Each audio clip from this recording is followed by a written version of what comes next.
وننزل من القرآن ما هو شفاء ورحمة للمؤمنين.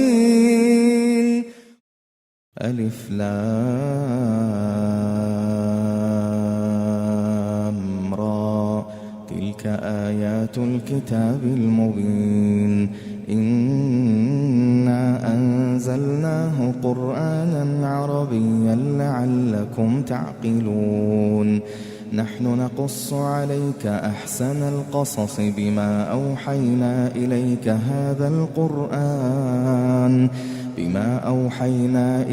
هذا القرآن وإن كنت من قبله لمن الغافلين. إذ قال يوسف لأبيه يا أبت إني رأيت أحد عشر كوكبا والشمس والقمر رأيتهم لي ساجدين. قال يا بني لا تقصص رؤياك على إخوتك فيكيدوا لك كيدا إن الشيطان للإنسان عدو مبين. وكذلك يجتبيك ربك ويعلمك من تأويل الأحاديث ويتم نعمته عليك وعلى آل يعقوب كما أتمها على أبويك من قبل إبراهيم وإسحاق إن ربك عليم حكيم. لقد كان في يوسف وإخوته آيات للسائلين إذ قالوا ليوسف وأخوه أحب إلى أبينا منا ونحن عصبة إن أبانا لفي ضلال مبين. اقتلوا يوسف أو اطرحوه أرضا يخل لكم وجه أبيكم وتكونوا من بعده قوما صالحين. قال قائل منهم لا تقتلوا يوسف وألقوه في غيابة الجب يلتقطه بعض السيارة إن كنتم فاعلين. قالوا يا أبانا ما لك لا تأمنا على يوسف وإنا له لناصحون. أرسله معنا غدا يرتع ويلعب وإنا له لحافظون. قال إني ليحزنني أن تذهبوا به وأخاف أن يأكله الذئب وأنتم عنه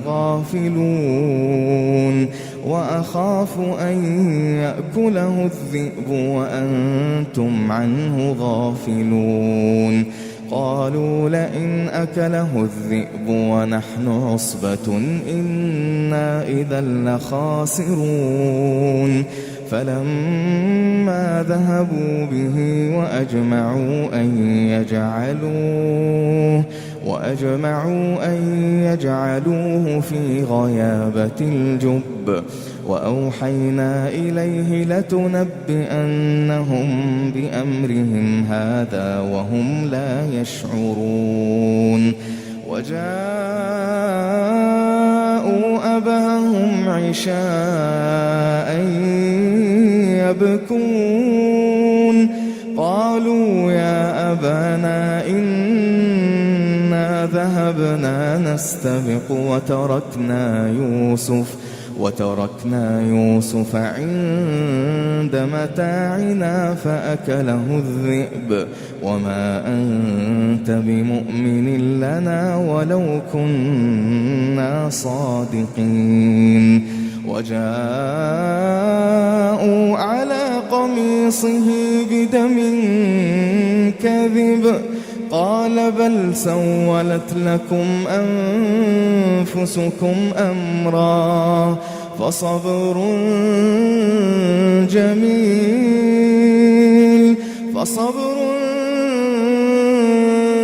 جميل والله المستعان على ما تصفون. وجاءت سيارة فأرسلوا واردهم فأدلى دلوه قال يا بشرى هذا غلام وأسروه بضاعة والله عليم بما يعملون. وشروه بثمن بخس دراهم معدودة وكانوا فيه من الزاهدين. وقال الذي اشتراه من مصر لامرأته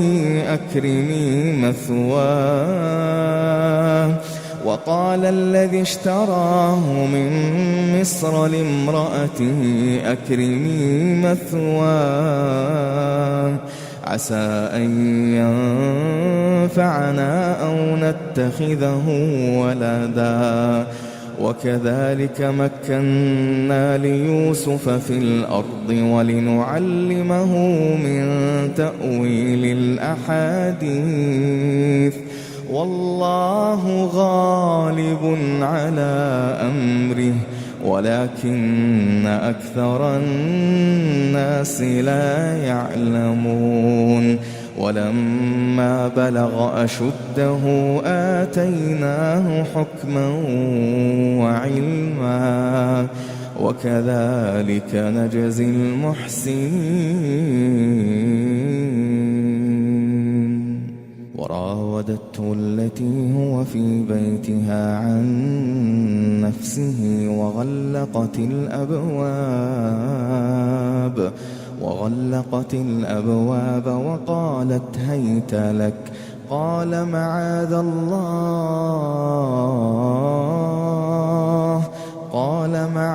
الله إنه ربي أحسن مثواي إنه لا يفلح الظالمون. ولقد همت به وهم بها لولا أن رأى برهان ربه كذلك لنصرف عنه السوء والفحشاء إنه من عبادنا المخلصين. واستبق الباب وقدت قميصه من دبر وألف يا سيدها لدى الباب. قالت ما جزاء من أراد بأهلك سوءا إلا أن يسجن أو عذاب أليم. قال هي راودتني عن نفسي وشهد شاهد من أهلها إن كان قميصه قد من قبل فصدقت وهو من الكاذبين. وإن كان قميصه قد من دبر فكذبت وهو من الصادقين. فلما رأى قميصه قد من دبر قال إنه من كيدكن إن كيدكن عظيم. يوسف أعرض عن هذا واستغفري لذنبك يوسف أعرض عن هذا واستغفري لذنبك إنك كنت من الخاطئين. وقال نسوة في المدينة امرأة العزيز تراود فتاها عن نفسه قد شغفها حبا إنا لنراها في ضلال مبين. فلما سمعت بمكرهن أرسلت إليهن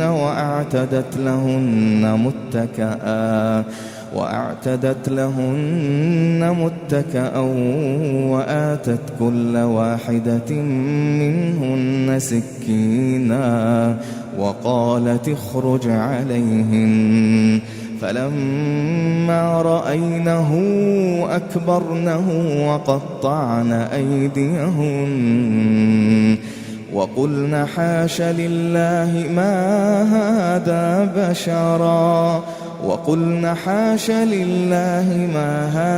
بشرا إن هذا إلا ملك كريم. قالت فذلكن الذي لمتنني فيه ولقد راودته عن نفسه فاستعصم ولئن لم يفعل ما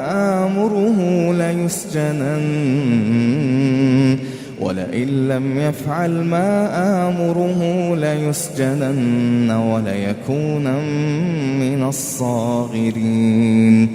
قال رب السجن أحب إلي مما يدعونني إليه وإلا تصرف عني كيدهن أصب إليهن وأكن من الجاهلين. فاستجاب له ربه فصرف عنه كيدهن إنه هو السميع العليم. ثم بدا لهم من بعد ما رأوا الآيات ليسجننه حتى حين. ودخل معه السجن فتيان قال أحدهما إني أراني أعصر خمرا وقال الآخر إني أراني أحمل فوق رأسي خبزا تأكل الطير منه نبئنا بتأويله إنا نراك من المحسنين. قال لا يأتيكما طعام ترزقانه إلا نبأتكما بتأويله قبل أن يأتيكما ذلكما مما علمني ربي إني تركت ملة قوم لا يؤمنون بالله وهم بالآخرة هم كافرون واتبعت ملة آبائي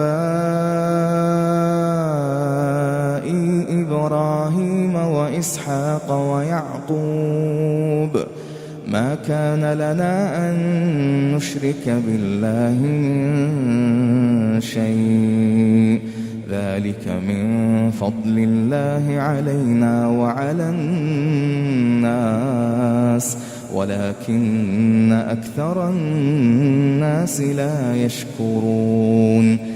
يا صاحبي السجن أأرباب متفرقون خير أم الله الواحد القهار ما تعبدون من دونه إلا أسماء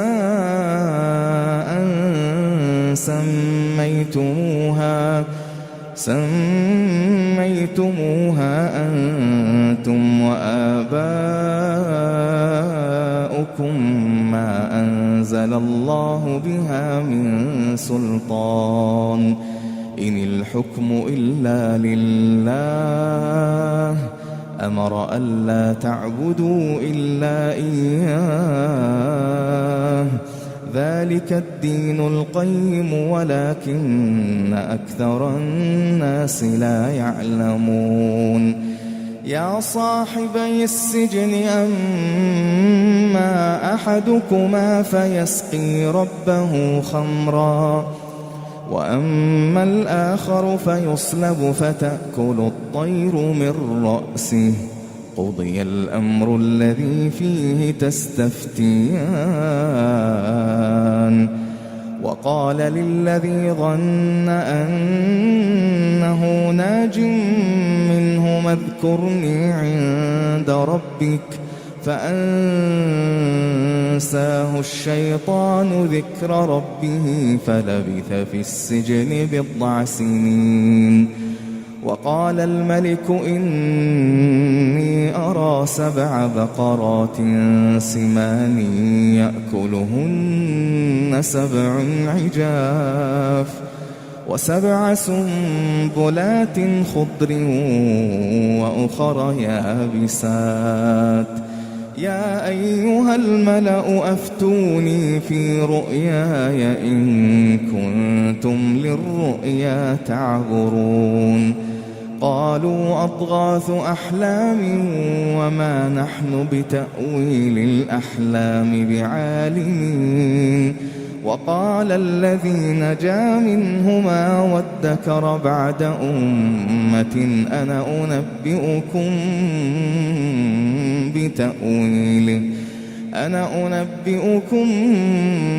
بتأويله فأرسلون يوسف أيها الصديق أفتنا في 7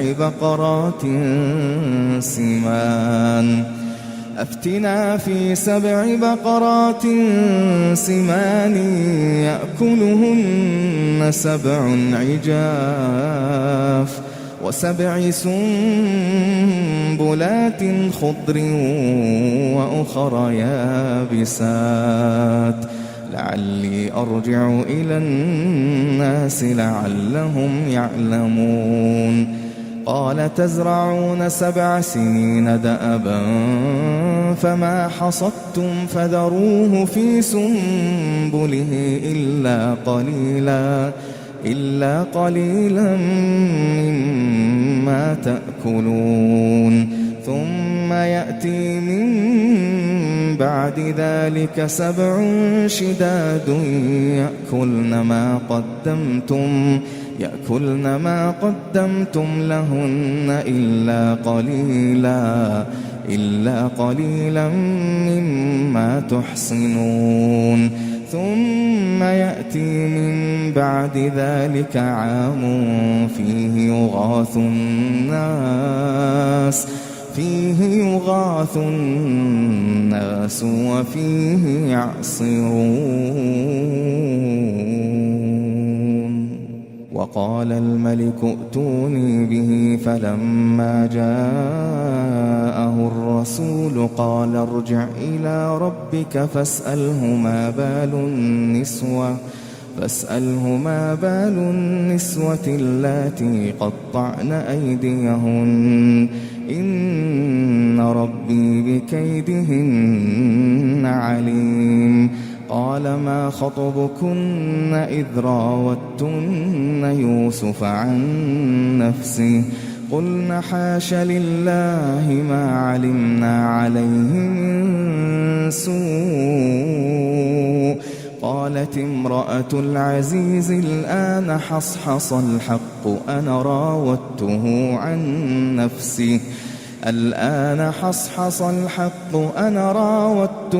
عن نفسه وإنه لمن الصادقين ذلك ليعلم أني لم أخنه بالغيب وأن الله لا يهدي كيد الخائنين وما أبرئ نفسي إن النفس لأمارة بالسوء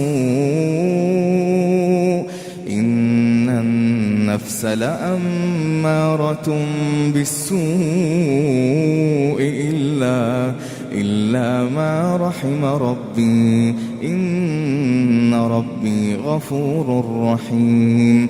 وقال الملك ائتوني به أستخلصه لنفسي، فلما كلمه قال إنك اليوم لدينا مكين أمين. قال اجعلني على خزائن الأرض إني حفيظ عليم. وكذلك مكنا ليوسف في الأرض يتبوأ منها حيث يشاء، نصيب برحمتنا من نشاء ولا نضيع أجر المحسنين. ولأجر الآخرة خير للذين آمنوا وكانوا يتقون. وجاء إخوة يوسف فدخلوا عليه فعرفهم وهم له منكرون. ولما جهزهم بجهازهم قال ائتوني بأخ لكم من أبيكم ألا ترون أني أوفي الكيل وأنا خير المنزلين. فإن لم تأتوني به فلا كيل لكم عندي ولا تقربون. قالوا سنراود عنه أباه وإنا لفاعلون. وقال لفتيانه اجعلوا بضاعتهم في رحالهم لعلهم يعرفونها إذا انقلبوا إلى أهلهم لعلهم يرجعون. فلما رجعوا إلى أبيهم قالوا يا أبانا منع منا الكيل فأرسل معنا أخانا نكتل وإنا له لحافظون.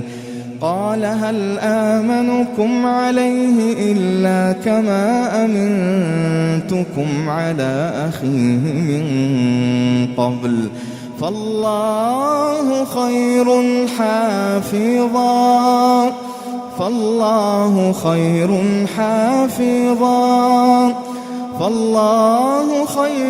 حافظا وهو أرحم الراحمين.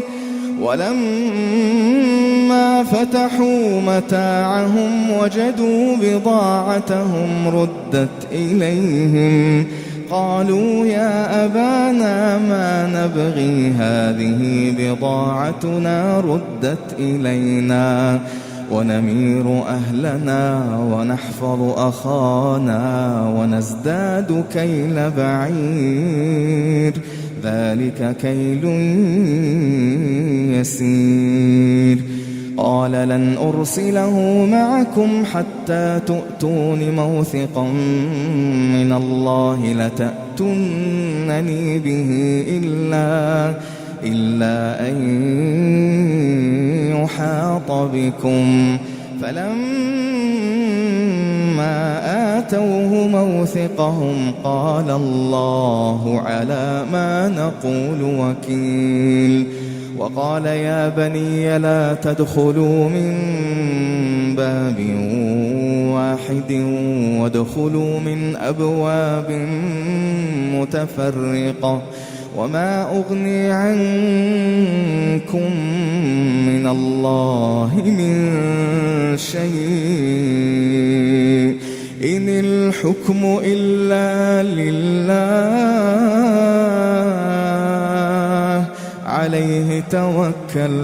عليه توكلت وعليه فليتوكل المتوكلون. ولما دخلوا من حيث أمرهم أبوهم ما كان يغني عنهم من الله من شيء إلا حاجة في نفس يعقوب قضاها وإنه لذو علم لما علمناه ولكن أكثر الناس لا يعلمون. ولما دخلوا على يوسف آوى إليه أخاه قال إني أنا أخوك فلا تبتئس بما كانوا يعملون. فلما جهزهم بجهازهم جعل السقاية في رحل أخيه ثم أذن مؤذن أيتها العير إنكم لسارقون. قالوا وأقبلوا عليهم ماذا تفقدون؟ قالوا نفقد صواع الملك ولمن جاء به حمل بعير وأنا به زعيم. قالوا تالله لقد علمتم ما جئنا لنفسد في الأرض وما كنا سارقين. قالوا فما جزاؤه إن كنتم كاذبين؟ قالوا جزاؤه من وجد في رحله فهو جزاؤه كذلك نجزي الظالمين. فبدأ بأوعيتهم قبل وعاء أخيه ثم استخرجها من وعاء أخيه كذلك كدنا ليوسف ما كان ليأخذ أخاه في دين الملك إلا أن يشاء الله نرفع درجات من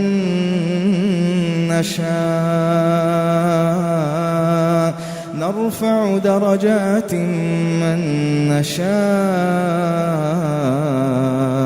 وفوق كل ذي علم عليم. قالوا إن يسرق فقد سرق أخ له من قبل فأسرها يوسف في نفسه ولم يبدها لهم. قال أنتم شر مكانا والله أعلم بما تصفون. قالوا يا أيها العزيز إن له أبا شيخا كبيرا فخذ أحدنا مكانه إنا نراك من المحسنين. قال معاذ الله أن نأخذ إلا من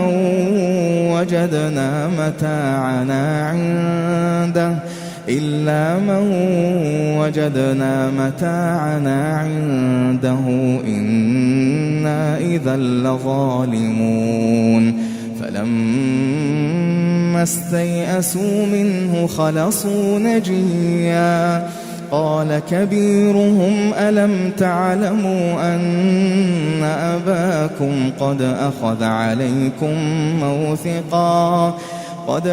عليكم موثقا من الله ومن قبل ما فرطتم في يوسف فلن أبرح الأرض حتى يأذن لي أبي أو يحكم الله لي وهو خير الحاكمين.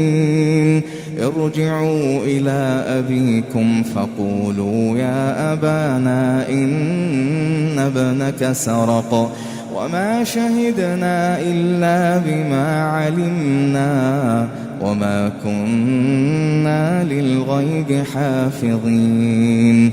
واسأل القرية التي كنا فيها والعير التي أقبلنا فيها وإنا لصادقون. قال بل سولت لكم أنفسكم أمرا فصبر جميل عسى الله أن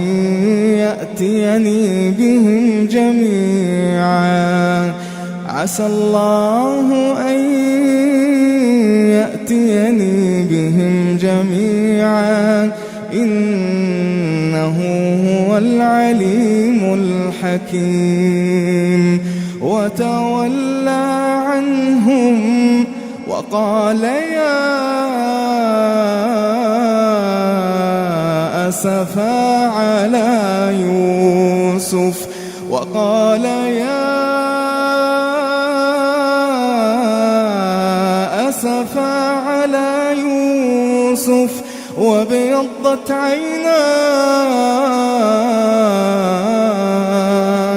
وابيضت عيناه من الحزن فهو كظيم.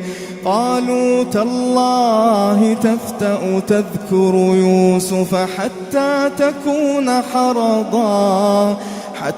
تكون حرضا أو تكون من الهالكين. قال إنما أشكو بثي وحزني إلى الله.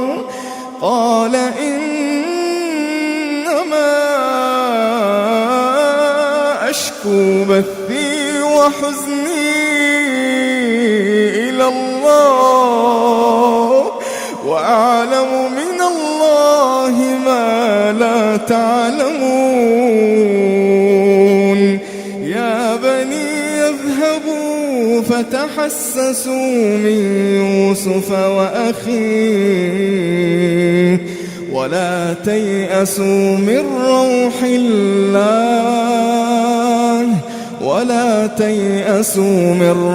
الله إنه لا ييأس من روح الله إلا القوم الكافرون.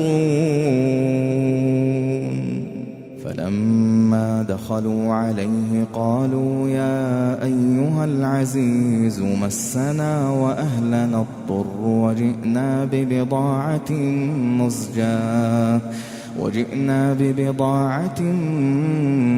مزجاة فأوف لنا الكيل وتصدق علينا إن الله يجزي المتصدقين. قال هل علمتم ما فعلتم بيوسف وأخيه إذ أنتم جاهلون. قالوا أئنك لأنت يوسف؟ قال أنا يوسف وهذا أخي قد من الله علينا. إنه من يتق ويصبر فإن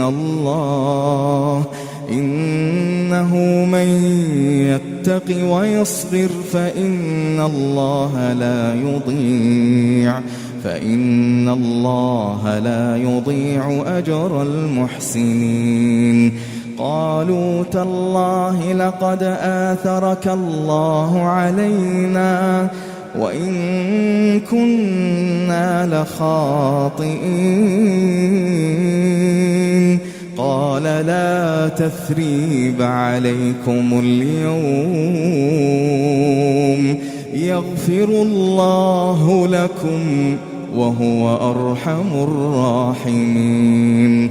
اذهبوا بقميصي هذا فألقوه على وجه أبي يأت بصيرا وأتوني بأهلكم أجمعين. ولما فصلت العير قال أبوهم إني لأجد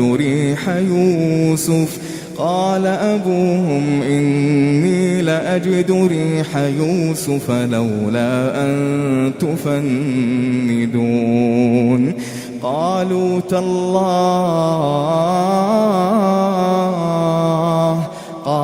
تالله إنك لفي ضلالك القديم.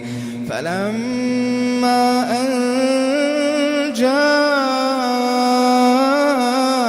البشير ألقاه على وجهه فارتد بصيرا. قال ألم أقل لكم إني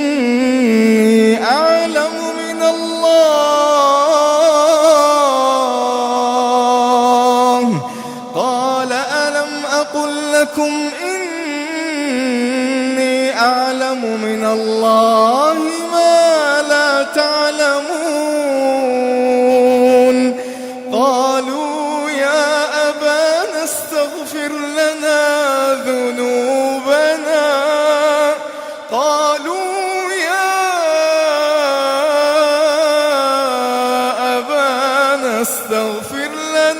ذنوبنا إنا كنا خاطئين.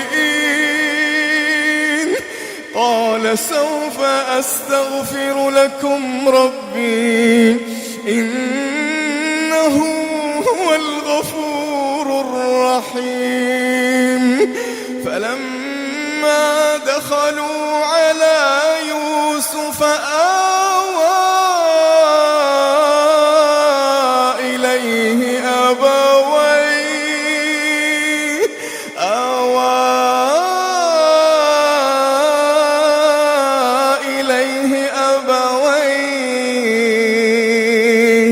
وقال ادخلوا مصر إن شاء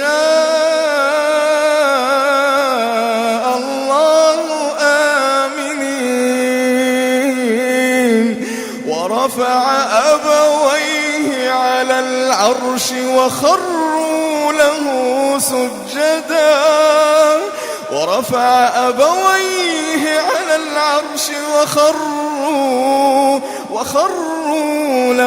سجدا وقال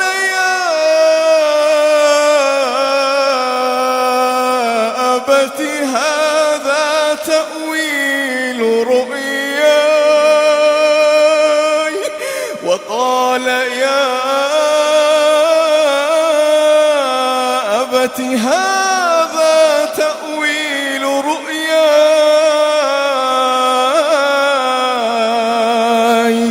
وقال يا أبت هذا تأويل رؤياي من قبل قد جعلها ربي حقا وقد أحسن بي إذ أخرجني من السجن وجاء بكم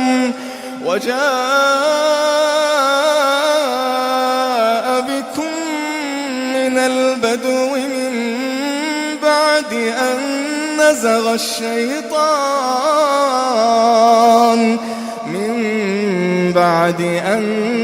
نزغ الشيطان بيني وبين إخوتي إن ربي لطيف لما يشاء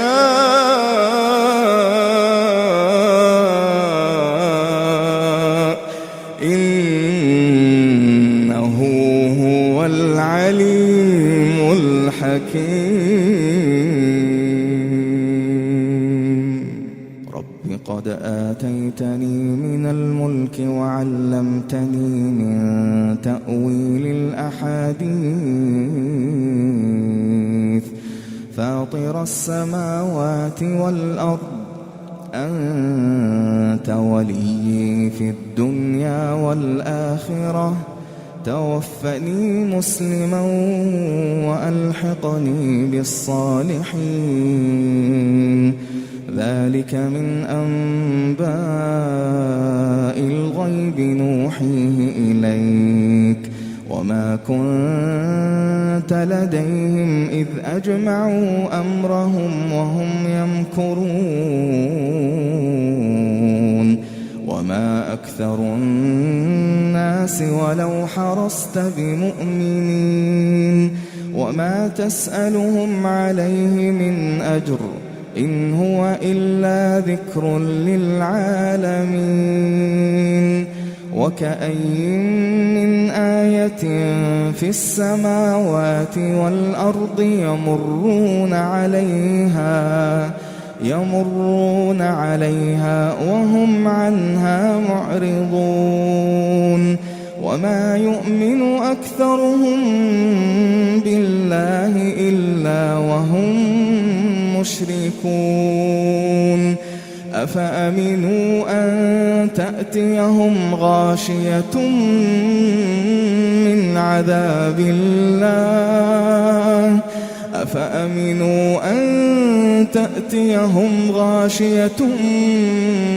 عذاب الله أو تأتيهم الساعة بغتة وهم لا يشعرون. قل هذه سبيلي أدعو إلى الله على بصيرة أنا ومن اتبعني وسبحان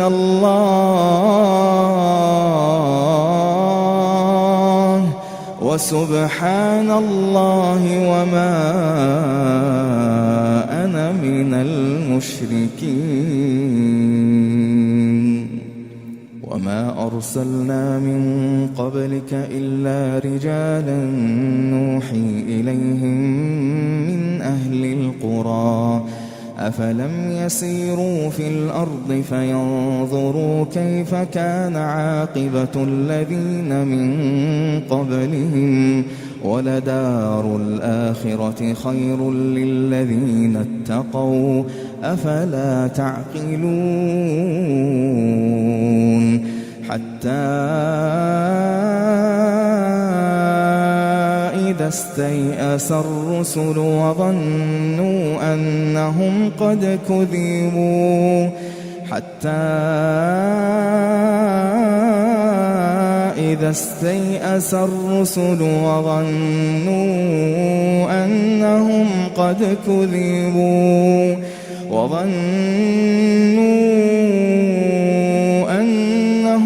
كذبوا جاءهم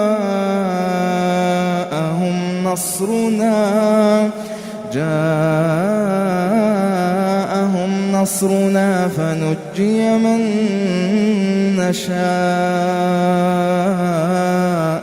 ولا يرد بأسنا عن القوم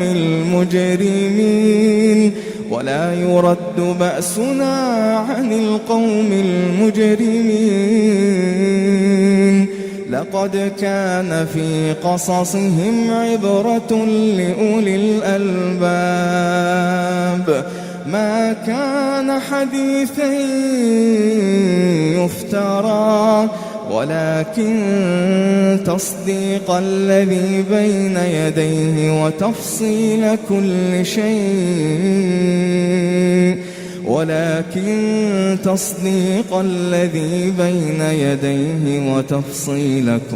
شيء وهدى ورحمة لقوم يؤمنون.